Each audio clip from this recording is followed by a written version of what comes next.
Biocultores, buenas noches, bienvenidos a una emisión más de Bioethics News y como cada lunes le damos la más cordial bienvenida a nuestro querido profesor Pepe Arellano. Pepe, buenas noches.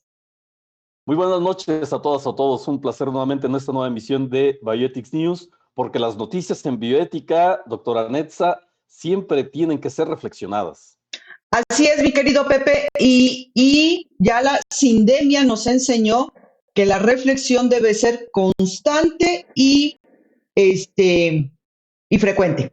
Y pues hoy te cedo la palabra para que nos presentes a la joya de invitado que tenemos el día de hoy, que créanme, biocultores, digo, no es afán de criticar, bueno, pero ya me conoce. Entonces, de verdad, créanme que es bastante grato el tener cerca a gente que sí sabe dar una conferencia y que aparte tiene una voz que invita, o sea, invita a escuchar. Entonces, realmente esas cualidades son verdaderamente apreciables en una persona y el doctor Bernardo García las tiene y de sobra. Pero le voy a ceder la palabra a Pepe para que nos los presente como él se lo merece. Pepe, adelante, por favor. Pues nuevamente honrados y engalanados en este programa, y en efecto, el doctor Bernardo García Camino es doctor en Derecho, es profesor de tiempo completo de la Universidad Autónoma de Querétaro, miembro fundador de la Unidad de Bioética y pertenece también al Consorcio de Ética en Educación en el Caribe, este proyecto financiado por Fogarty y el Instituto Nacional de los Estados Unidos, al cual le damos la más cordial bienvenida y le agradecemos bastante su apoyo y su presencia en este programa. Doctor Bernardo, muy buenas noches.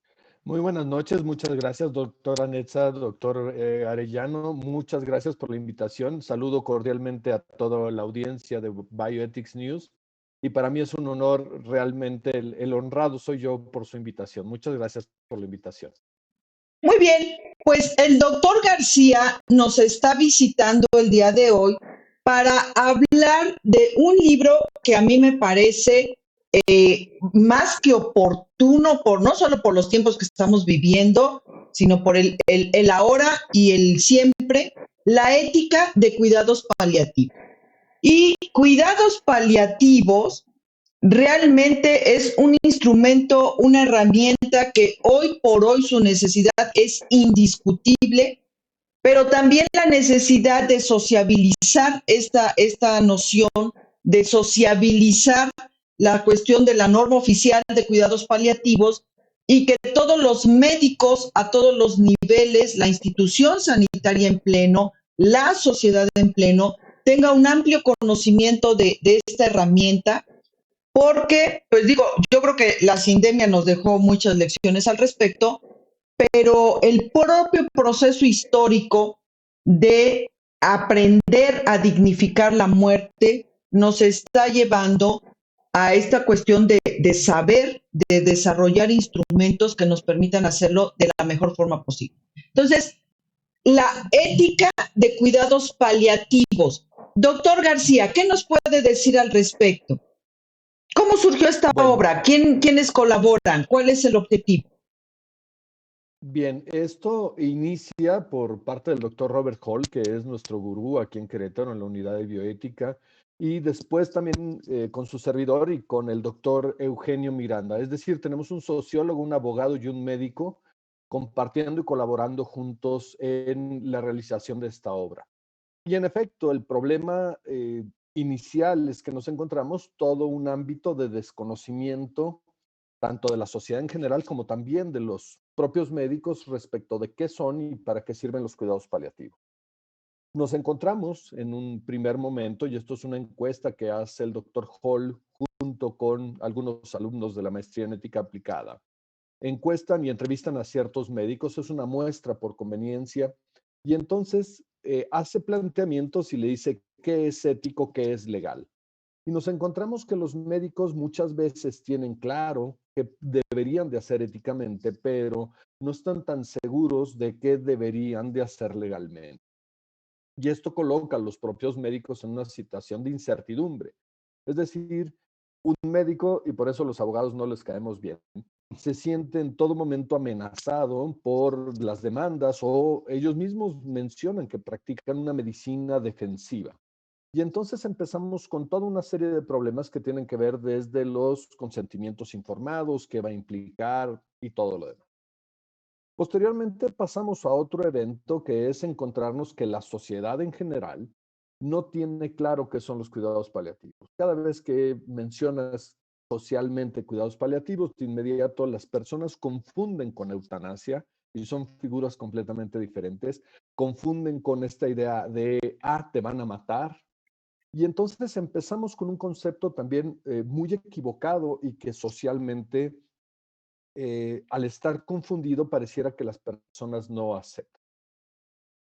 México tiene un marco normativo, ahora sí hablo precisamente de leyes, que empezó a crearse desde 2009 y que ha evolucionado durante los últimos 11 años, desde la Ley General de Salud, el reglamento, una norma oficial, una guía del Consejo Nacional de Salubridad, es decir, tenemos un marco normativo muy amplio, muy completo. Tenemos leyes estatales de voluntades anticipadas que a mí en lo particular no me hacen tan feliz y ahorita lo podríamos platicar. El problema es que no lo llevamos a la práctica y tenemos distintos problemas, tanto de carácter estructural como de problemas de qué implican y qué serían. En los problemas estructurales tenemos un par de informes. Uno es de Human Rights Watch, en el cual lo mencionó y decía, y el nombre del informe es Cuidar cuando no es posible curar. Y esa es la esencia de los cuidados paliativos. Es decir, para aquellos que tienen una enfermedad incurable, incluso de carácter terminal, aunque uno de los defectos en la legislación mexicana es que considere a menos de 6 meses de expectativa de vida la condición de terminalidad, cuando hay otras enfermedades que se podrían atender desde estadios muy tempranos.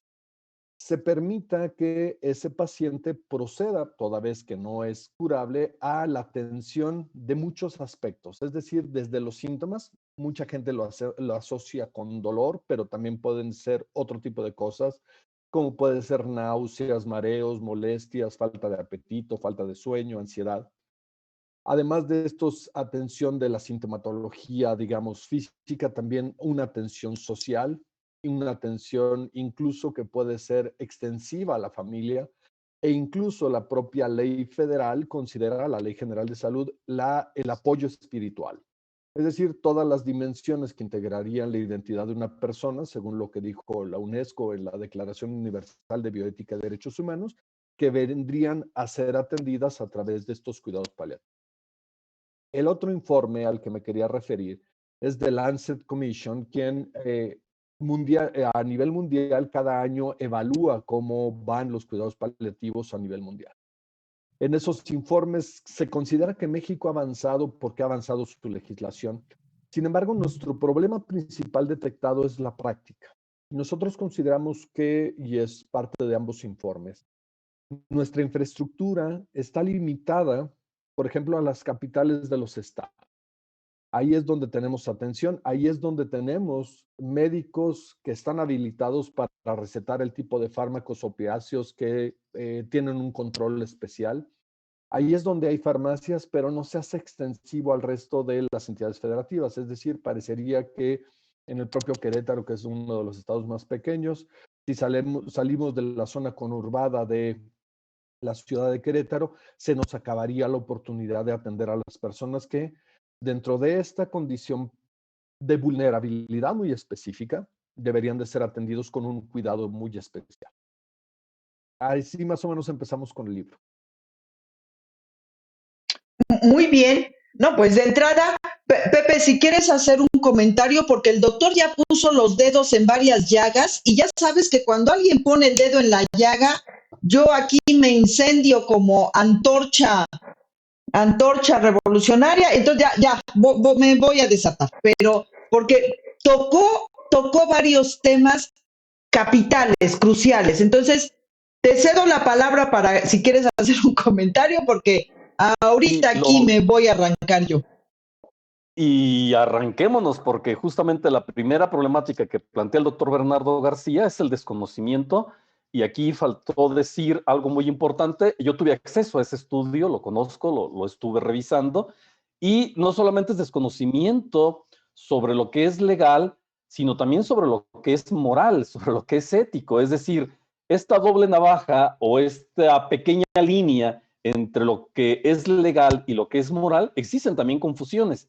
Y hay que decirlo, cuando se dio este tipo de encuesta y se presentó tanto a médicos, pero también a abogados, porque mucho tienen que ver los abogados, y mira con quién estoy hablando, ¿no? El propio doctor Bernardo dice que, bueno, es un mal necesario, ¿no?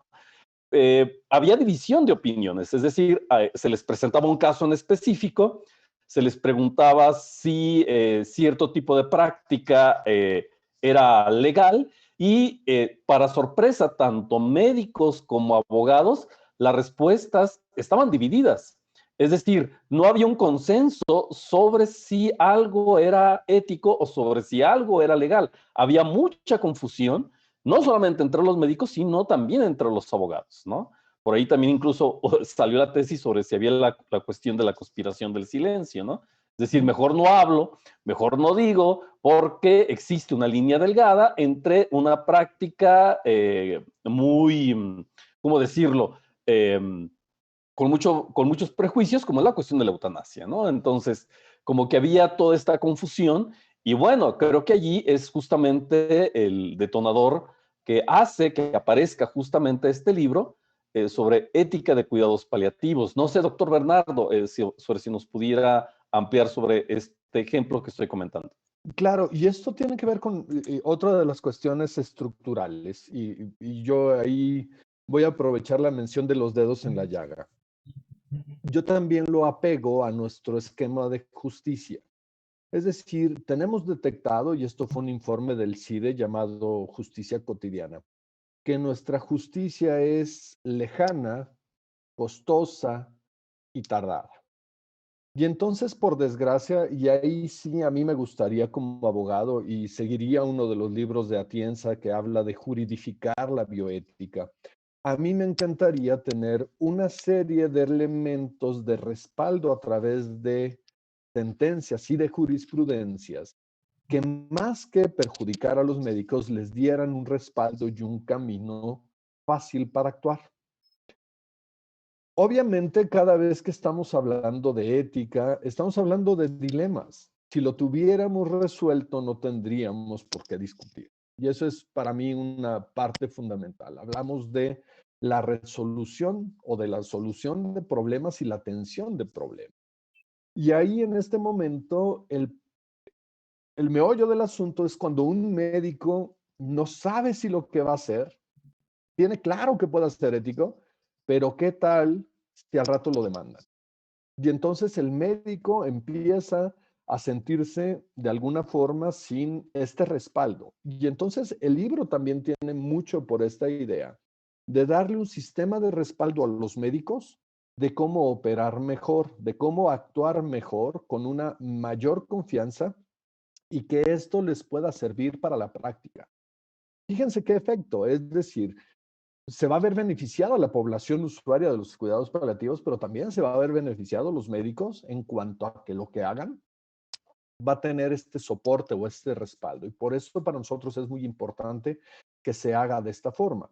No es un libro en el cual nada más nos vamos a dedicar a hablar de leyes o nada más desde la sociología o nada más de la medicina, sino tratamos de combinarlos, pero además de eso, estamos proponiendo, y ahí hemos tenido el apoyo de la Secretaría de Salud del Estado de Querétaro, quien en un proyecto piloto nos va a permitir proyectar y hacer un modelo de plan de cuidados paliativos que se convierte en dos cosas: una orden médica y además en un consentimiento informado. Y de esta forma, sin necesidad de voluntades anticipadas ni de testamentos vitales que implican un trámite más extenso, más costoso y más difícil, e incluso también a veces indeterminado, podamos resolver una serie de cuestiones.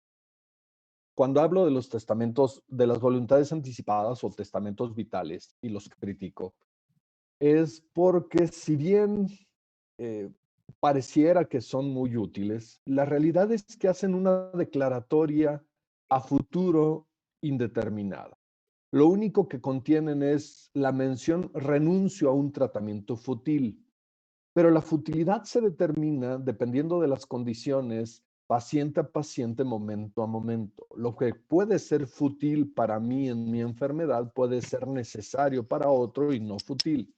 Y entonces esta renuncia de esta forma genérica es como decir, no me hagan lo que no me tienen que hacer. Y eso sería hasta por ética médica necesario que no se hiciera. Entonces, estos testamentos vitales están bien, pero también son bastante limitados. Y entonces, a mí en lo particular no me acaban de hacer feliz, porque aparte tenemos un sistema de salud fragmentado. ¿A qué me refiero? Que si yo doy un testamento vital, se va a ir, en el mejor de los casos, a un registro ante la Secretaría de Salud. Pero solo va a operar si mis familiares lo conocen y lo llevan, porque si yo llego a un hospital que no sea del sistema estatal de salud, llámese un hospital privado, o a ISSSTE, o a IMSS, o a Pemex, en ese momento ya no van a tener conocimiento del registro. O si yo me cambio de ciudad, ya no van a tener conocimiento del registro. O si me accidento en un viaje en otro estado, ya no van a tener conocimiento del registro. O incluso yo estoy determinando a una persona como responsable de mis decisiones médicas hoy que voy a un notario y lo otorgo. Pero tal vez en 20 años o esa persona ya falleció, o a lo mejor ya me peleé, o a lo mejor ya perdí contacto. Entonces, otro de los problemas que estamos detectando y que quisiera poner aquí es problemas en quién representa al otro para las decisiones médicas. Eso es otro de los grandes problemas a los cuales nos hemos encontrado en la realización de esta obra. Doctora. Bueno, yo quisiera recalcar algunos aspectos que el doctor García ha mencionado porque me parece que forma parte de de la inmensa problemática que tiene este fenómeno. Uno es medicina defensiva. Y es un tema que, si ustedes lo revisan, no está, no está en el top 10 de los temas bioéticos que debería de estar, es más, debería estar en primer lugar, muy por encima de todo lo que habitualmente se encuentra en la temática, porque pues es el gran flagelo y es el fenómeno que sintetiza mucho de lo que ahorita estamos platicando. Y esta dificultad que efectivamente los profesionales de la salud tienen de poder enmarcar sus acciones entre lo ético y lo legal, que no solo es por ignorancia, sino también por circunstancia.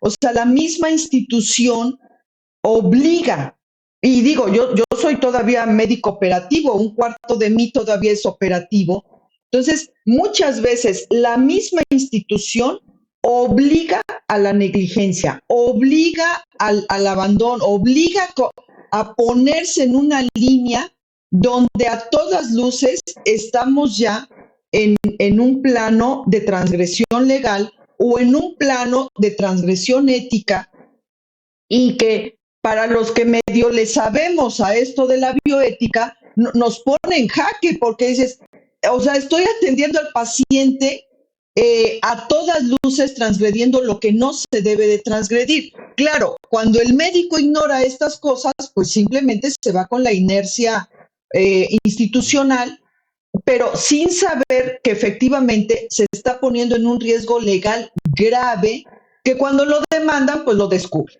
Entonces, aquí el punto es precisamente que la estructura sanitaria, la estructura de la institución sanitaria también tiene que irse modificando para poder permitir que estas acciones o esta situación sea entre el marco y lo legal.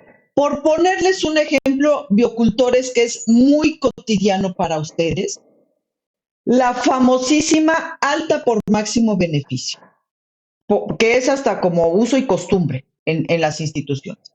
Simplemente ese recurso, a la luz de todo lo que ahora se sabe en materia de derechos humanos, protección a la vulnerabilidad, cuidados paliativos, ese recurso los coloca justo en esta línea peligrosa de no estar haciendo lo propio enmarcado ni ético ni legal. Entonces, por ejemplo, eso de alta por máximo beneficio, por su bien, por el bienestar de todos, no lo usen ya. O sea, ya, obsoleto, superado. Y entonces, ¿qué tiene que decirse? Ah, bueno, para eso tienen que leer La ética de cuidados paliativos, tienen que leer esta obra para saber cómo sustituir este recurso con otra terminología, otra forma de dar de alta al paciente, enmarcado entre lo ético y lo legal. Otro ejemplo para que ustedes vean cómo cosas que parecen adecuadas o eran adecuadas en el siglo XX, a la luz de la evolución bioética, ya no son tan adecuadas. Bueno, ahorita ya se me fue, pero ahorita me acuerdo del ejemplo. Pero, ya. El doctor Bernardo hacía alusión que muchas veces se piensa que cuidados paliativos es solo dolor y molestias ahí, ¿cómo se llama? Un poco superficiales. Náuseas. Pero acuérdense que en bioética no atendemos catarros complicados, a menos que la complicación sea una pandemia. Pero piensen, por ejemplo, en los pacientes que están en estatus epiléptico, que están en coma, que están con insuficiencia respiratoria dependiente de ventilación invasiva, que están sangrando por alguna causa ya imposible de controlar. Es decir, que tienen cuadros que efectivamente son muy gravosos, y que uno pretende que la familia los atienda ahí en su casa con sus recursos caseros, por esta cuestión de no saber qué significa cuidados paliativos, por no saber cómo aplicar cuidados paliativos y lo peor, creer que porque no está el espacio físico que identifique en una institución cuidados paliativos, no se pueden ofrecer.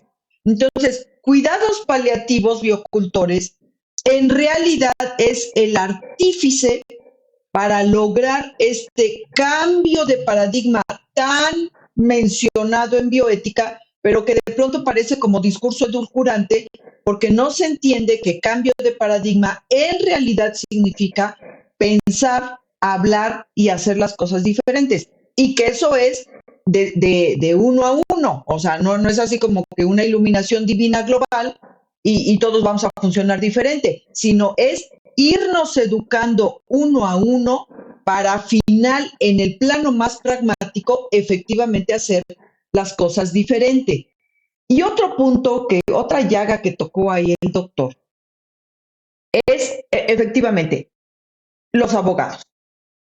Los abogados, por un lado, yo no sé si es un defecto educativo, pero tienen como un tic nervioso de que cuando van a la consulta con sus familiares o a tono personal, antes de decir buenos días, dicen, soy abogado. Entonces, una vez le contesté, y yo filósofa. Y eso no le quita a usted la insuficiencia renal, ¿o sí? Entonces, uno es esta también como cuestión cultural de ver a la ley como un enemigo, o sea, como algo malo, como algo maligno. Obvio, sí, el sistema judicial deja mucho que desear, pero entender que la ley es un recurso, o sea, es un recurso que permite en un momento dado con acotar situaciones, dialogar situaciones en otros términos, buscar moderadores para simplemente perseguir lo que el doctor García dijo al principio muy acertadamente, que las acciones estén enmarcadas entre lo ético y lo legal y que representen una seguridad para todos. Cuando yo asesoro y auxilio para hacer consentimientos informados de cosas graves, de casos verdaderamente graves, siempre siempre comienzo diciéndoles, esto es para que ustedes, es decir, los afectados, los responsables legales, tengan una línea de seguridad para que sepan que lo que se está haciendo realmente está entre lo ético y lo legal. Entonces aquí sería un llamado a nuestros queridos compañeros de barco, los abogados, porque nos guste o no son compañeros de barco. La medicina está judicializada, la medicina defensiva tiene mucho de problema legal. Es un llamado a que seamos compañeros de barco y no enemigos de barco, porque yo cansada de ver programas de asesoría legal hacia los médicos y el lenguaje, el discurso, la argumentación, por un lado es como muy defensiva y por el otro lado es como muy acusativa, muy como que inducen a, no le parece, demande, o sea, inducen a la demanda, inducen a la agresión, inducen al ataque médico, y eso a nivel sociológico, a nivel social, lejos de abonar, resta.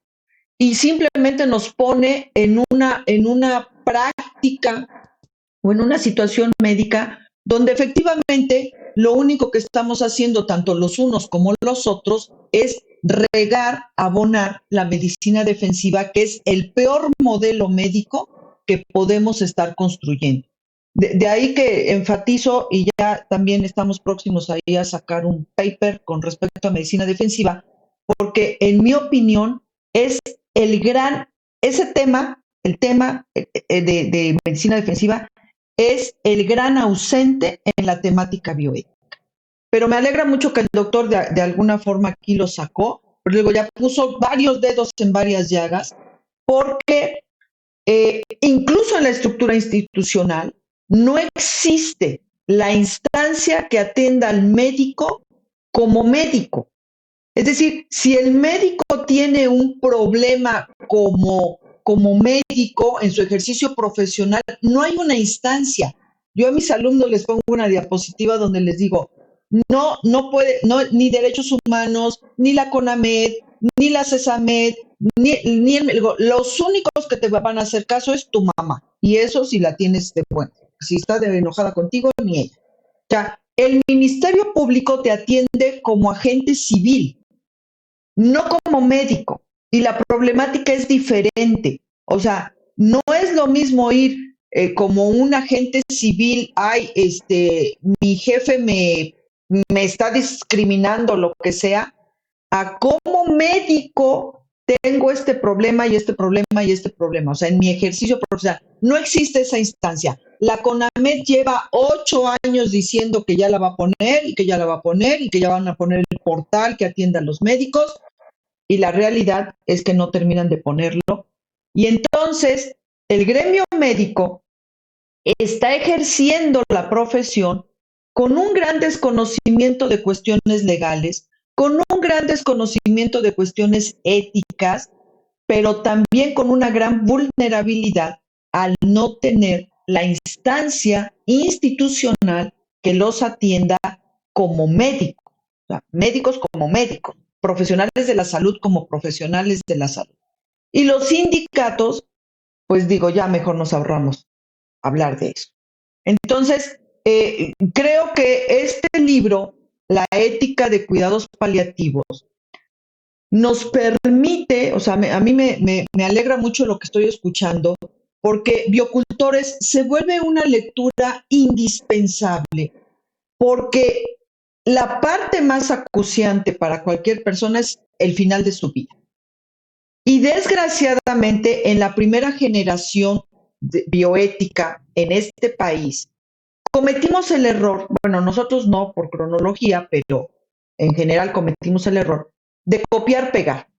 Y como bien dice el doctor García, nos hemos casado con la idea de el testamento de vida, la voluntad anticipada, que en México, en la realidad mexicana, se tornan instrumentos un poco ineficaces, caros, relativos, que no precisamente representan el beneficio que el discurso dice. Y entonces entramos en este reto de con qué lo suplimos, con qué instrumentos que sean más eficaces, más proactivos, de mayor protección hacia el afectado, cómo podemos suplir estos instrumentos y dejarnos de estar persiguiendo modelos anglosajones, modelos de otras culturas y querer, o sea, querer forzar la realidad mexicana para que se ajuste a esos presupuestos. Y tiene que ser al revés. O sea, tomar la inspiración, desarrollar los instrumentos acorde a nuestra propia realidad y de esa forma ofrecer el beneficio que pues, la gente está necesitando. Ese también es otro dedo de llaga que el doctor García puso, que me parece estupendo, porque ahí estamos todos persiguiendo estas cuestiones a nivel trinchera no trae voluntad anticipada, pues no puede hacer nada. Bueno, pues, ¿qué hacemos?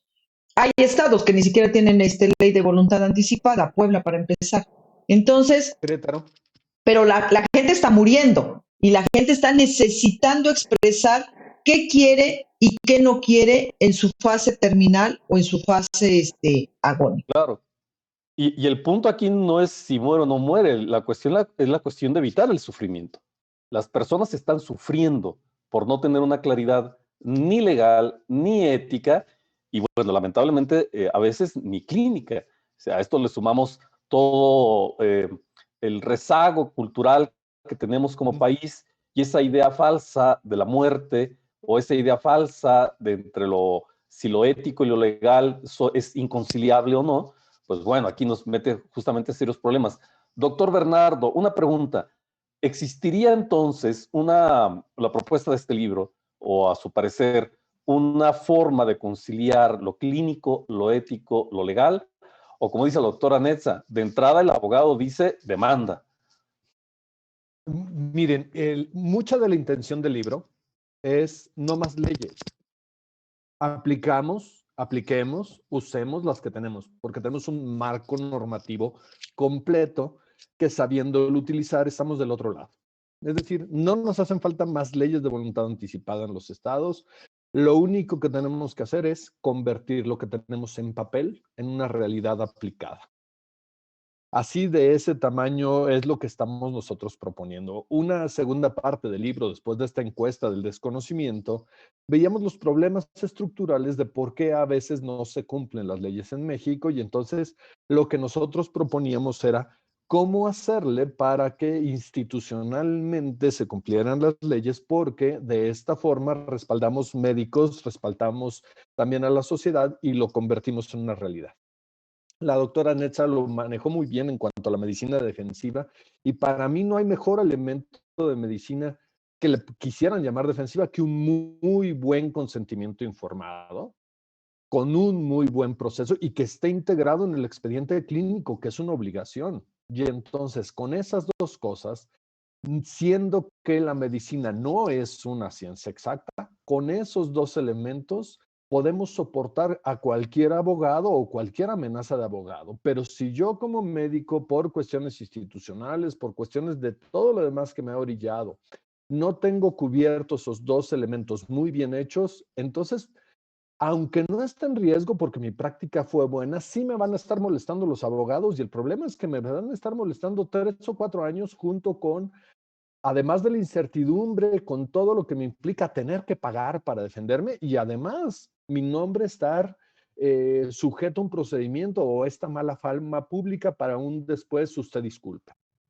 Y eso es parte de nuestro sistema de justicia que deberíamos de cambiar. Cuando nosotros pensamos, y los dos mencionaron algo muy importante, transformamos la cultura de la muerte, y no estoy a favor de manejarlo por una cuestión a la ligera, pero nos abandonamos de pensarlo como algo que forma parte de nuestra vida. La muerte es una cuestión natural y que tendrá que llegar en todo momento. Y entonces, cuando empezamos a profesionalizar la medicina y empezamos a especializar la práctica médica, pensamos que la misión del médico era retrasarla, alejarla, y antes morían las personas rodeadas de su familia en su casa y se veía como una parte natural. Y hoy las tenemos aisladas, rodeadas de máquina, en una forma incivilizada, por así decirlo, pero muy avanzada para poder morir.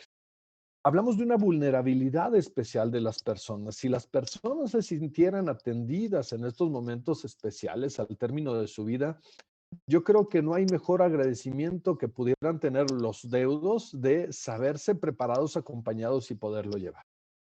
Y otra cosa que no me gusta mencionar porque pareciera que lo reducimos a una cuestión económica, pero los cuidados paliativos implican para los sistemas de salud público una idea en donde en lugar de ocupar una cama para alguien que está sujeto a curar, esa persona va a estar mejor atendida en algunos casos en su casa, mejor acompañada, porque ya la vamos a estar cuidando, no curando. Y aquí quiero mencionar un buen amigo algún día que lo acompañé en el funeral de su padre. Le decía, oye, ¿fue algo repentino o algo? Me dijo, no, mi papá ya lo sabía. ¿A qué extremo? Pues imagínate, mandó a hablarle a su compadre. Me extrañó, oye, ¿por qué le mandó a hablar a su compadre? Oye, es que tenía 30 años peleado con él. No se dijeron nada, nada más se saludaron, digamos, sin decirse nada, arreglaron las cosas y eso permitió partir de una forma normal o más tranquila a la persona que iba a morir. Ese es el otro tipo de atención que tenemos que tomar en cuenta y entonces en cuidados paliativos están involucrados no solo médicos. La verdad, lo mejor que se puede hacer en cuidados paliativos es todo el personal de enfermería, es lo mejor que puede suceder. Trabajo social, psicología e incluso en un sistema de ambulatorio para atención en casas, estaríamos hablando de un ahorro de recursos en un país que carecemos de recursos, muy importante, atendiendo muy bien y en casa a personas que requieren cuidados paliativos. A mí también me gustaría insistir mucho en esta idea del consentimiento informado, no como un papel a firmar. Eso es lo que también tenemos que cambiar. No sirven los papeles nada más porque ya firmé. Y antes les quiero platicar un caso personal. Llegué a un procedimiento médico, salió la enfermera y me dio una tabla con un papel, me dijo, firme usted, llene los datos. Estaba al lado mi hijo, me reí y en efecto llené los datos, pero puse otro nombre y puse otra firma. Así. Nadie se percató, entré, pero ahora sí el médico, al momento en que iba a hacer el procedimiento, se volteó y cual salón de clase tenía un pizarrón y explicó todo el procedimiento. Ya una vez que lo entendí, con riesgos, todo lo demás, me reí y le dije, ahora sí, vuélveme a traer la tabla y ahora sí fue un consentimiento informado, ahora sí lo firmo. Entonces, hasta ese extremo llegamos. Ahí por aquello de las quejas que hacía la doctora Netza de los abogados y de cómo actuamos, ahí tiene un ejemplo de cómo no funciona en algunos casos un simple papel. Y entonces tenemos que tener la certeza de que se hacen las cosas bien, no nada más porque nos dijeron que así ya quedaba yo fuera de todo problema. Ya me vi como abogado mañoso, ¿verdad? Usted disculpe. Fue experimento social, sin duda alguna. Un experimento social que, sí, Netza. No, que tenga cuidado porque nosotros también hacemos experimentos, Sociales. Claro. experimentos clínicos. El riesgo era mayor para Entonces, mí. cuidado porque también tenemos formas de hacer experimentos clínicos. Yo me gustaría recalcar el sentido epistemológico de los cuidados paliativos, porque a veces a nivel social se confunde o no se remarca lo suficiente. El punto medular de los cuidados paliativos es poner límite a la instrumentalización del proceso de muerte. O sea, esa noción de poner límite no existía en el siglo XX. Entonces, al surgimiento de los cuidados paliativos, el punto medular es ir aprendiendo a poner límite a la instrumentalización del proceso de muerte. Esto, entender que es un cambio cultural. O sea, se da a nivel social, pero finalmente va a acabar o degenerar en un cambio cultural. Y por el otro lado, que esta transición de acción terapéutica a acción paliativa, justo ese brinco, ese pequeño brinquito, pequeño gran brinco, significa otra reorganización institucional donde el paciente pasa de estar en manos de especialistas avesados en acciones terapéuticas, pasa a especialistas avesados en acciones tanáticas. Eso es lo que también hay que entender, que el médico especialista en acciones terapéuticas tiene que dejar ir al paciente para que a la vuelta de la esquina lo atienda especialistas en acciones tanáticas. Entonces, todo esto, pues, implica incluso una reestructuración neuronal, porque los médicos llevan 2 siglos educados en instrumentalización del proceso de muerte, o sea, principios del siglo XIX hasta donde vamos del XXI, están educados para eso. Entonces, hasta su red neuronal está estructurada para solo la acción terapéutica. Entonces, ahí también entender cómo se dan los cambios culturales, porque a veces se pretende como que el médico es el malo, pero entender que así fue educado. Entonces, ahora es reeducar en estas nociones.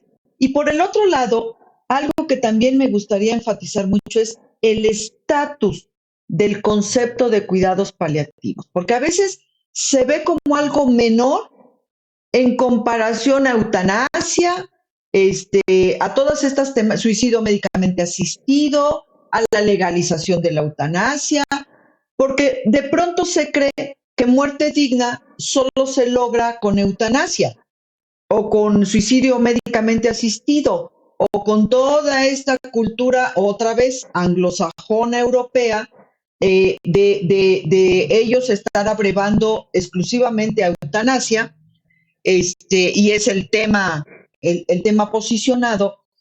Y entonces, otra vez en esta dinámica de copiar-pegar, se cree que cuidados paliativos es como algo menor.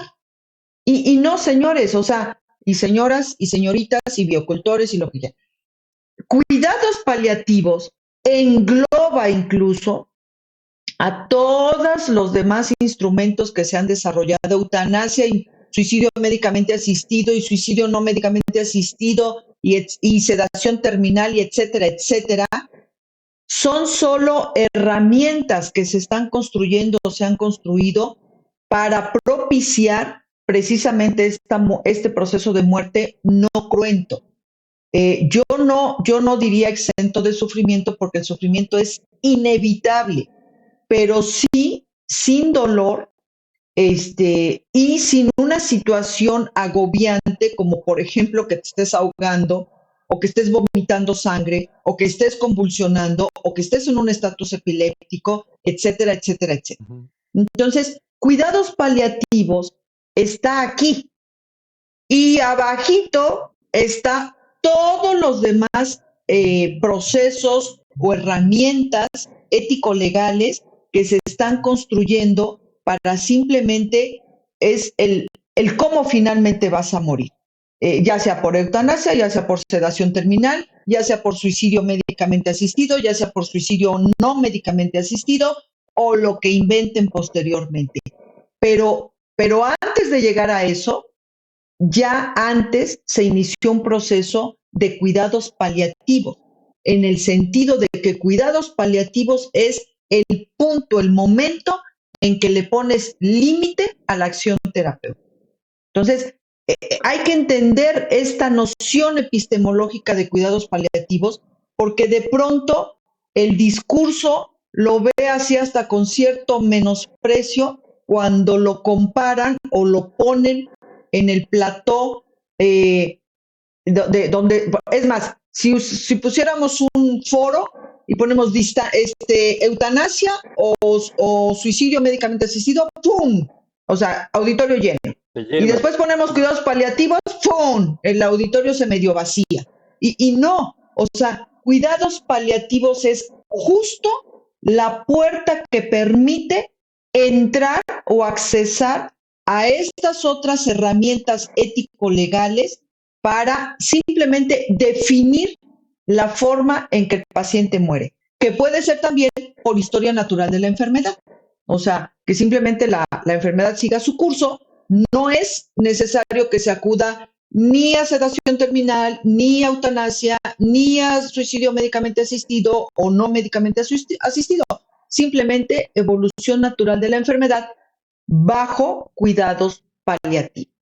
Entonces, sí, por favor, enfatizar eso, que cuidados paliativos epistemológicamente significa el límite a la acción terapéutica, por definición. ¿Cómo después la persona defina que quiere morir? Pues puede ser hasta de una forma muy, muy al estilo Jalisco, pero eso ya es decisión de cada quien. Doctor García, realmente le agradezco infinito su visita porque nos puso en el plató de la discusión un tema que así hagamos 1000 eventos, no deja por eso o sea, no se agota la necesidad de estarlo dialogando, discutiendo, aprendiendo, porque también entender que a lo mejor la muerte es la muerte, pero la complejidad social, la complejidad cultural nos va revelando nuevas realidades que tenemos que ir otra vez reflexionando y aprendiendo para ver qué herramientas se van construyendo para contender con esas complejidades. Entonces, un tema que nos va a consumir lo que reste del siglo para aprender y los siglos venideros para seguir reestructurando lo aprendido e irlo ajustando a lo que las realidades nos presenten. La ética de cuidados paliativos biocultores, en la descripción va a estar el link con el que lo pueden solicitar o el correo a donde pueden solicitar la versión gratuita de este libro para que, por favor, biocultores, lo convirtamos en una lectura necesaria, porque nos guste o no, los médicos, la institución sanitaria es una de las grandes pilares educativos de la sociedad.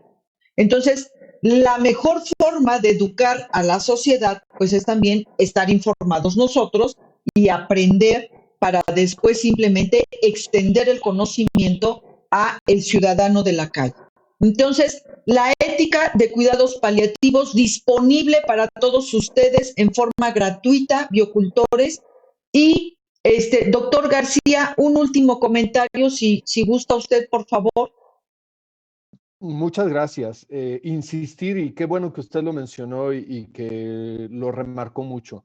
Cuidados paliativos no es abandono, no es dejar que te maten, no es dejarte solo a enfrentarte a la muerte. La muerte tiene una incertidumbre y más que se le hemos construido culturalmente, tiene este proceso de ansiedad natural, pero eso es lo que precisamente tanto para el paciente como para la familia tiene por objeto cubrir en el caso de los cuidados paliativos.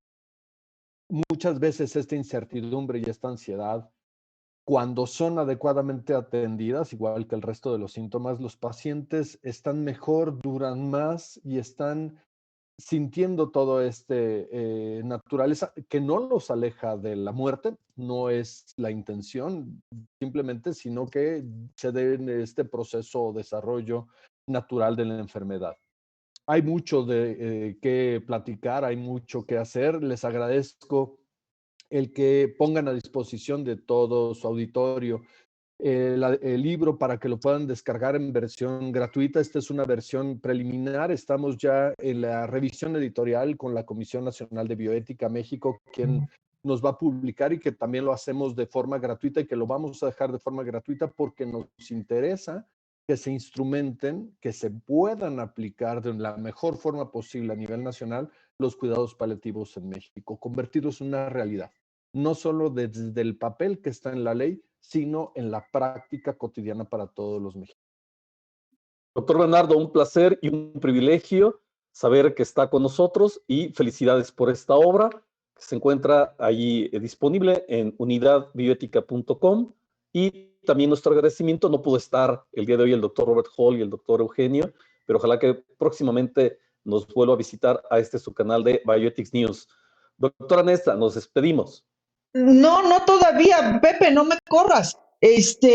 Terminamos la presentación del libro, pero hay una noticia que me parece que queda muy ad hoc en este tema que estamos comentando y que se enlaza a la noticia que tú diste hace 8 días en la emisión pasada, donde se aprobó por referéndum la eutanasia en Nueva Zelanda, me parece que habías comentado, sí, y el día de y ayer surge la noticia de que el gobierno de España lanzó la propuesta de ley también para que se autorice, se legalice la eutanasia en España sin los requisitos previos, que uno de ellos, que era el más fundamental, era padecer una enfermedad terminal o una enfermedad en fase terminal. Bueno, pues España lanza esta iniciativa de ley para que se apruebe, se legalice la eutanasia ya sin prácticamente ningún requisito. O sea, queda como a puerta abierta. Y es decir, ya sin los requisitos previos, que uno de ellos era padecer una enfermedad de fase terminal, otro era la opinión de 2 especialistas para que se consensara, otro era una evaluación psicológico-psiquiátrica para documentar que la persona realmente estaba haciendo una decisión bajo facultades mentales íntegras. Bueno, todo esto se anula y se abre la puerta para una eutanasia a libre solicitud. Y bueno, justo en la emisión pasada comentaba que lo que había pasado en Nueva Zelanda, ver si no era una bola de nieve, pues tardé más en decirlo que en que ahí está empezando la bola de nieve, pero yo tengo mi particular duda de si esto no comienza a ser el poner por lo menos los dedos del pie derecho adentro de una potencial pendiente resbaladiza, en el sentido de que a la menor tristeza que me dé, y si me da una tristeza ahí muy profunda, simplemente voy y solicito que me hagan eutanasia. Y al estar ya liberada, pues entonces la preocupación es que estemos poniendo un pie ahí y que al devenir también social, cultural, empecemos a caer en esta cuestión de banalizar la muerte también y eventualmente banalizar la vida.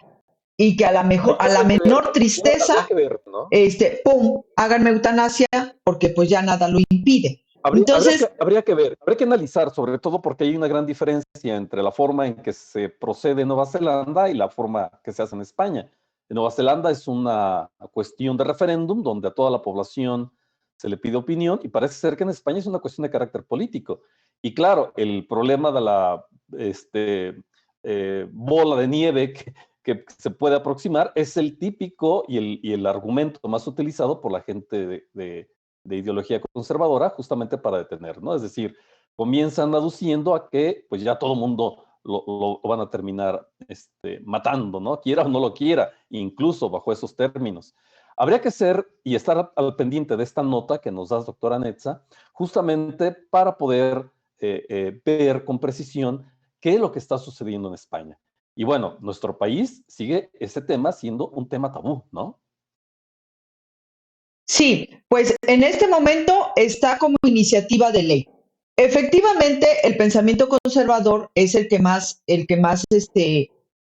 recalca esta cuestión. Pero a mí me parece que ya no es cuestión de pensamiento conservador, sino de sentido crítico. O sea, de tampoco llevarnos así por la ilusión del liberalismo a ultranza y no ver que estamos abriendo una puerta. Bueno, nosotros afortunadamente no, pero claro, que España está abriendo una puerta. La puerta se abre para discusión, no se abre para frenarla de entrada. No, está abriendo la puerta en cuanto a aprobar esta ley, o sea, en que se convierta en ley. Entonces, una ley al acceso de cualquier ciudadano.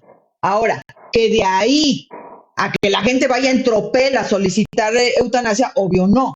Pero Claro, aquí obvio, el ¿no? punto es que está quitándole la noción médica. Ese es el asunto. Eutanasia en este momento es un recurso médico. Ese es parte de su razón de ser y de la Sí, de seguridad que acuerdo, ofrece, que en este de acuerdo, de momento acuerdo. es un recurso médico, amparado y protegida y regulada por todo lo que significa ser un recurso médico. Esa es la mayor garantía de la eutanasia y ese es lo más loable de la eutanasia, es un recurso médico. Aquí esta situación es que lo quieren convertir en un recurso social abierto. Deja de ser un recurso médico. De Hay que hecho, estar atento a esa incluso noticia y darle la ley seguimiento. propone que ya no se haga en hospitales, que ya no se tiene que hacer en hospitales ni en clínicas autorizadas, sino que ya se puede hacer en cualquier lugar. Entonces, pues allá en el garage de tu casa te aplico eutanasia y estoy amparada. Entonces, no sé, pero ahí está la No propuesta de sé, no sé, ley, otro habría tema que para darle, y hay que darle discutir, seguimiento. sí, otro tema para discutir, y pues habrá que estar muy al pendiente de finalmente qué es lo que autoriza el gobierno español y cómo, otra vez más, como bien decía hace un rato con el tema de cuidados paliativos, cómo se sociabiliza. Doctor García, ¿algún comentario que nos haga sobre esta noticia? Mire, a mí perdón, me gustaría mencionar lo que sucedió en Oregon. Y en Oregon ya autorizado, a las personas les dan por el Estado con estas solicitudes, con el carácter terminal, digámosle el cóctel para poder acceder a la eutanasia. Es decir, no hay médico que lo aplique, sino que la persona decide. Normalmente el enfermo terminal en Oregon ya está perfectamente medido, lo tiene en la mano y no lo usa, en la gran mayoría de los casos. Es decir, lo tiene por mantener el control de sus decisiones, por quitarse la ansiedad, la incertidumbre, pero en un 60-70% de los casos no lo usa y el Estado de inmediato, una vez que fallece la persona de causas naturales, de inmediato recoge el medicamento. No quisiera atreverme a apostar, pero casi les puedo decir, no se lo, casi apuesto a que no se va a aprobar en España. Va a seguir el choque entre los movimientos políticos y en efecto, cuando pensamos en que no haya el carácter de una enfermedad, sino que me sienta yo enfermo social, como ha llegado a pasar en los Países Bajos o como se ha mencionado, el problema, y coincido con el doctor Arellano, que pudiera ser el manejo para los que se oponen a ella, no es cuando una persona lo decide para ella, sino cuando lo decide para un tercero. Es decir, yo atribuyo que mi padre, al tener una condición senil o pues ya no tiene sentido que viva, y entonces solicito la aplicación de la eutanasia para un tercero. Ahí sí ya empezamos a trasladarnos y a traspasar otro tipo de límites que tendríamos que tener cuidado. Es un poco el manejo sobre lo que se puede hacer. Y en el libro hacemos toda la aclaración, no hablamos de eutanasia. Y no hablamos de eutanasia bajo la premisa de la prohibición legal actual en México. La única que maneja, y lo maneja de forma velada, es la Constitución de la Ciudad de México, y se habla de un derecho a la muerte digna, y con asterisco y letras chiquitas, cuando la legislación federal lo autoriza. Entonces, no hay todavía propiamente en México y creo que tendríamos que desarrollar más el cuidado paliativo todavía antes de dar el siguiente brinco, que sería a muerte médicamente así. Pero entendiendo que la muerte digna no solo se logra con eutanasia. Es que ese es otro punto. Que muerte digna se puede lograr con todos los recursos que ya tenemos, o sea, con eutanasia o sin eutanasia. O sea, eutanasia no es igual a muerte digna, o mejor dicho, eutanasia no es lo único que sirve para lograr una muerte digna, sino que cuidados paliativos justo es un gran esfuerzo o un proceso para finalmente otorgar una muerte digna.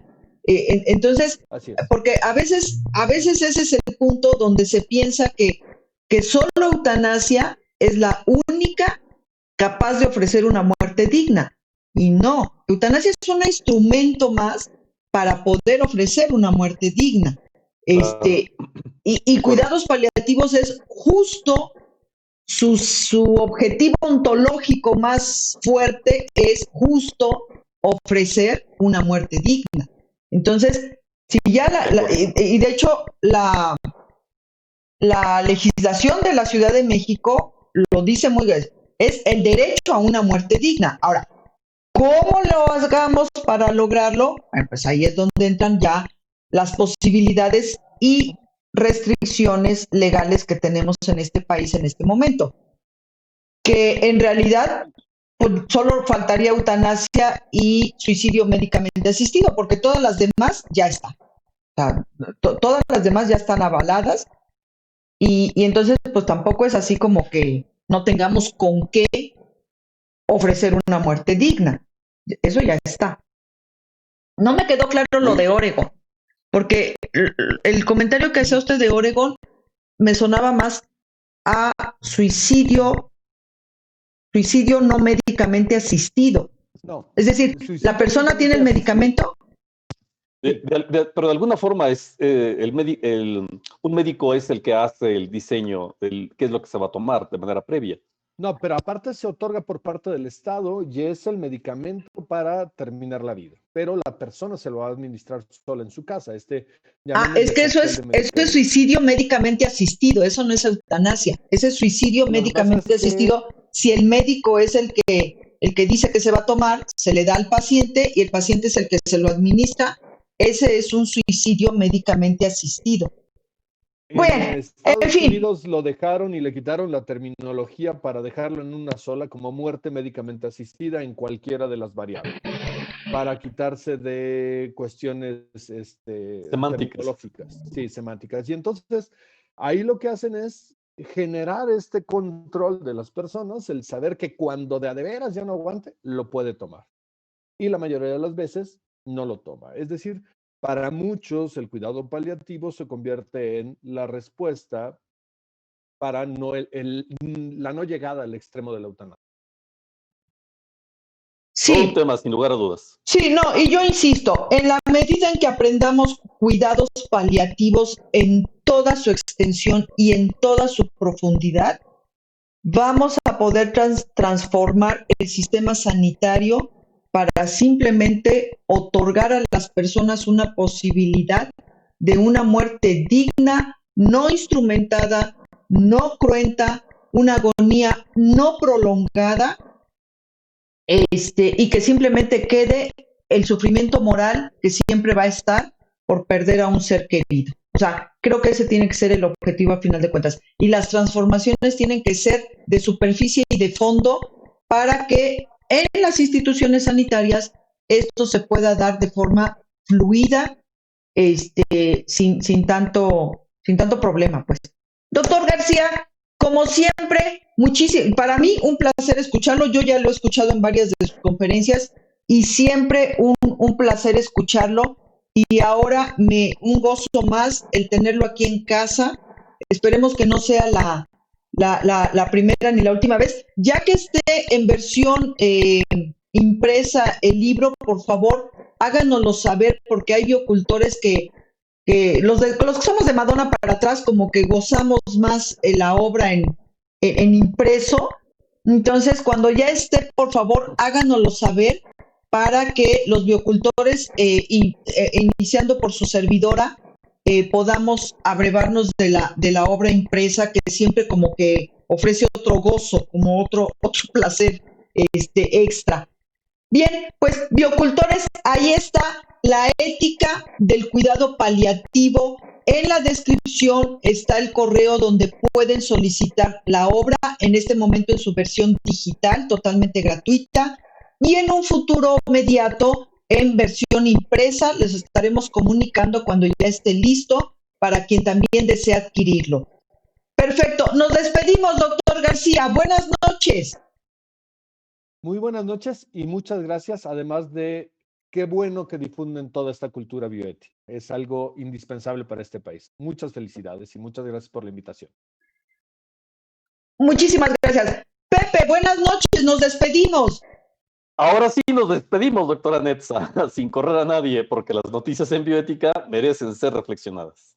Hasta luego, biocultores. Buenas noches, hasta la siguiente. Y recuerden, por el bienestar de todos, cultivemos bioética.